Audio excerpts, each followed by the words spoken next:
In today's video, I am going to teach you how to take high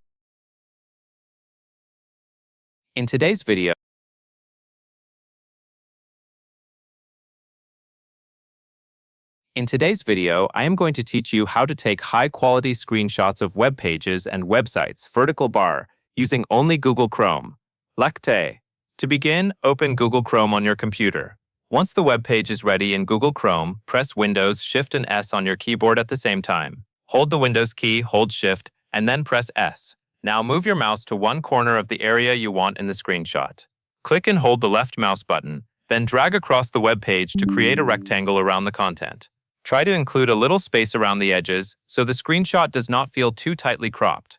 Keep the box focused on the part of the website that matters most, such as a header, a section of text, an image, or a full visible page area. When the selection covers the exact area you want, release the mouse button. Windows will capture that selected part of the screen. At this point, the screenshot has been taken, and you can use it in your next step depending on where you need it. And that is all there is to it.